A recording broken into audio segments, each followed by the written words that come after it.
सुप्रभात बच्चों। आज हम लोग फिर से सर्वनाम की पढ़ाई करेंगे कि सर्वनाम किसे कहते हैं, सर्वनाम का क्या अर्थ है। इसके पहले हम लोग संज्ञा के बारे में हम लोगों ने पढ़ाई की थी। आज हम लोग फिर से सर्वनाम के बारे में पढ़ने जा रहे हैं। सर्वनाम का अर्थ होता है सबका नाम, अर्थात जो संज्ञा के स्थान पर प्रयुक्त होने वाले शब्द सर्वनाम कहलाते हैं। सर्वनाम के 6 भेद होते हैं। हम लोगों ने पढ़ा था कि सर्वनाम के 6 भेद होते हैं: पुरुषवाचक, निश्चयवाचक, अनिश्चयवाचक, प्रश्नवाचक, संबंधवाचक सर्वनाम और निजवाचक सर्वनाम।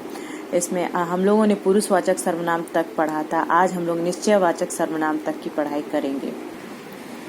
दूसरा है निश्चयवाचक सर्वनाम। किसी निश्चित व्यक्ति, वस्तु, घटना या क्रम के लिए प्रयुक्त होने वाले सर्वनाम निश्चयवाचक सर्वनाम कहे जाते हैं। जैसे यह, ये, वह, वे, इन्हें आदि। किसी निश्चित व्यक्ति या फिर जब किसी व्यक्ति के निश्चित होने का पता चलता है या वस्तु, घटना या क्रम के बारे में प्रयुक्त होता है तो उसे हम उस सर्वनाम को हम निश्चयवाचक सर्वनाम कहते हैं। जिसमें यहाँ पे लिखा गया कि यह, इन्हें, उनका समीप की वस्तुओं के लिए प्रयुक्त होते हैं, जबकि वह, वे, उन्हें, उनका दूर की वस्तु और व्यक्तियों की घटनाओं के लिए प्रयोग किया जाता है। सामने जो बड़ा सा मकान है वह मेरा है। इसमें निश्चय है या निश्चित है कि वह मेरा मकान है। शर्मा जी का घर यह नहीं वह है। मैं कुछ पुस्तकें लाया हूँ, इन्हें तुम रख लो। विश्वास न हो तो तुम भी पढ़ लो और इस पुस्तक को देखो, यह कितनी उपयोगी है। इस पुस्तक में निश्चित ही उपयोगी यह बहुत ही उपयोगी होगी, इसलिए इसमें निश्चयवाचक सर्वनाम इसमें लगाया जा रहा है। उसके बाद है तीसरा है अनिश्चयवाचक सर्वनाम।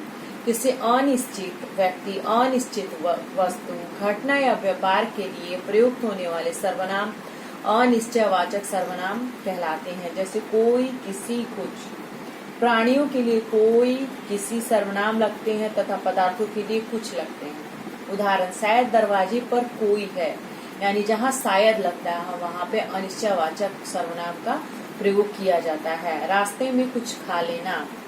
हमें किसी को कुछ नहीं कह सकते, हम किसी को कुछ नहीं कह सकते, या कोई कुछ भी कहे उससे हमें क्या है। इस प्रकार इसमें पदार्थों के लिए कुछ लगाया जाता है और प्राणियों के लिए कोई या कमी का प्रयोग किसी का प्रयोग किया जाता है।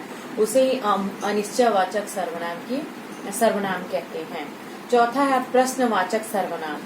जिन सर्वनामों से किसी व्यक्ति, वस्तु, घटना या व्यापार के बारे में प्रश्न का बोध होता है उन्हें हम प्रश्नवाचक सर्वनाम कहते हैं। कौन, किसे, किसने, क्या, कब आदि प्रश्नवाचक सर्वनाम है। प्राणीवाचक संज्ञाओं के लिए कौन, किसे, किसने का प्रयोग होता है तथा अप्राणीवाचक के लिए संज्ञाओं के लिए क्या का प्रयोग होता है।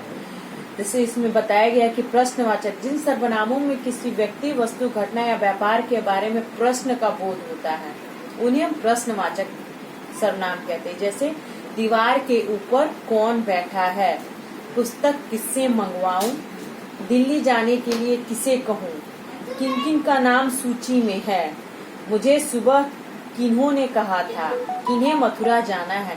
इस प्रकार के जो वाक्य होते हैं ये प्रश्नवाचक संज्ञा में प्रयुक्त होते हैं।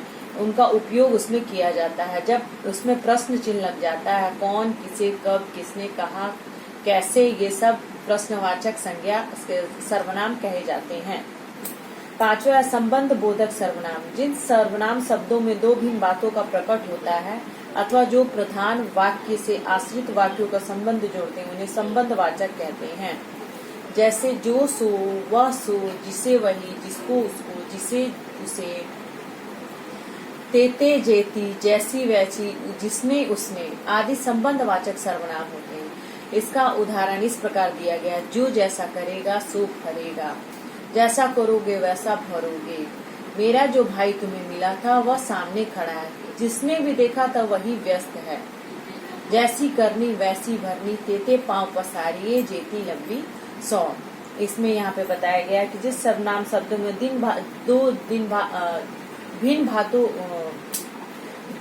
भिन्न बातों का संबंध प्रकट होता है या प्रधान वाक्य से आश्रित वाक्यों में संबंध जोड़ते हैं उन्हें हम संबंधवाचक कहते हैं। यहाँ संबंधवाचक के बहुत सारे वाक्य और उदाहरण दिए गए हैं, इसे आप अपने ध्यान से पढ़ लीजिएगा।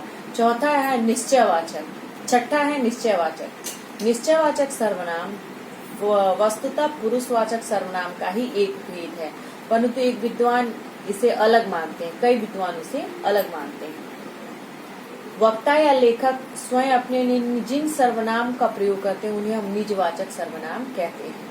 आज जैसे आप, अपने, आप, स्वयं, खुद, स्वतः, निज, ये सब निजवाचक सर्वनाम कहे जाते हैं। इसके उदाहरण हैं, मैं अपना काम स्वयं करता हूँ, मैं अपना काम आप करता हूँ, वह खुद ही इधर आ जाए, या वह स्वतः समझ गया है, आप स्वयं चलकर देखें। इस तरह से बहुत सारे कार्य हैं। आप, स्वयं, खुद का प्रयोग तीनों पुरुष, उत्तम पुरुष, मध्य पुरुष या अन्य पुरुषों में प्रयोग होता है। आप का प्रयोग निजवार्थक और आदरार्थक दोनों रूप में होता है। आदरार्थक आपका शुभ नाम क्या है, निजार्थक मैं आप दंग रह गया। इस प्रकार के बहुत सारे उदाहरण इसमें दिए गए हैं, जिससे बच्चों आप ध्यान से पढ़ना। आज मैं यह अध्याय यही समाप्त करती हूँ।